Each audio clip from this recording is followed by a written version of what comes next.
This is an audio course. No need to watch, just listen. I'm excited to talk about one of your latest works, Unhackable. Great title. What's would you say is perhaps the most surprising and fascinating discovery you made about us humans and how we pay attention these days when putting together the book? I'll tell you what, I wrote a fiction book called Elixir Project in 2016 about a future society where people's brains get hacked. And that was my first stab at fiction. And when the book came out, people said, man, this is not just a fiction book. Like this is happening.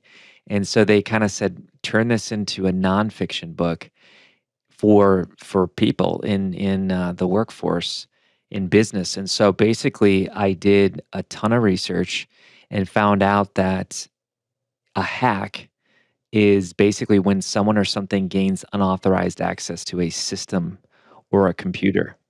And think back to biology class, and sure enough, we were made up of pulmonary, circulatory, respiratory system.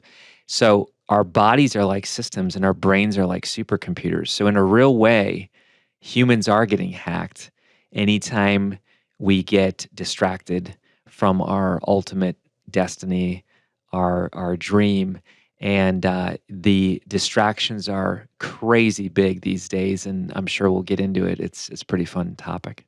So, what do they call that? A threat actor, I think, is the term they use a lot, whether that's a nation or a company or an individual, kid in a basement. A threat actor is kind of getting unauthorized access into our heads, but sometimes it's us. What's the universe of threat actors that are kind of the big culprits of hacking our systems? You know, it can be a lot of things. Unsexy hacks are just laziness or Netflix or these types of things. But in a real way, the human species is now wired to crave distractions. We know from all the psychology that distractions produce a break from stress. And we know that smartphones create dopamine and addictions. So I'm all for technology. I love technology. However, human knowledge once doubled every 1,000 years. So think about that. It took essentially from the year 0 to 1500 to double human knowledge. And then the next time was 250 years.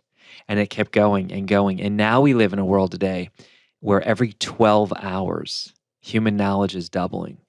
And so we can no longer keep up. Our ancestors made a handful of decisions a day back uh, not too long ago. Today we make 35,000 decisions. And so we literally wake up with this limited attention. And throughout the day, we dip into that and we create what's called decision fatigue.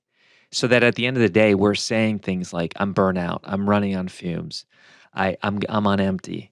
And in a real way, we can no longer keep up with the amount of stress and distractions that are in front of us today. And we talk about human knowledge doubling. Is that kind of like the printing press or like unique content published? Is that what we mean by knowledge? Everyone has become a publisher. Everyone has become a content creator. We used to have gatekeepers where you would try to get a record out. You would try to get your thoughts out and be printed in the paper.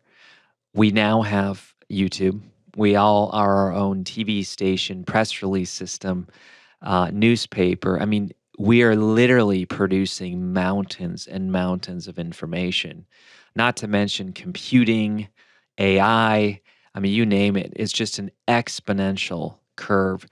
And our brains haven't upgraded. So technology is upgraded, but our brains have not. And not only that, Pete, but we now have new terms, digiphrenia. So schizophrenia was, multiple personalities, this type of thing. Well, digiphrenia is a legit term that basically means that we exist in multiple places at once in the digital space. So most people have a Twitter, TikTok, YouTube, LinkedIn. And so now not only am I existing right now, Pete, But online, I have a persona that's existing that may be getting tweets, it may be getting comments. Not only that, but you have the stress of trying to be consistent on all platforms at once. And so there's a tearing of the mind that happens. It's literally a stress. And not only that, the average person clicks, taps, swipes their smartphone 2,600 times a day, according to Dscout. We now have 5 hours a day, but this is on screens, but it's in 30-second bursts. And technology is not the enemy, but I'm saying technology used to be a tool that we used. Now we're the tool that technology is using.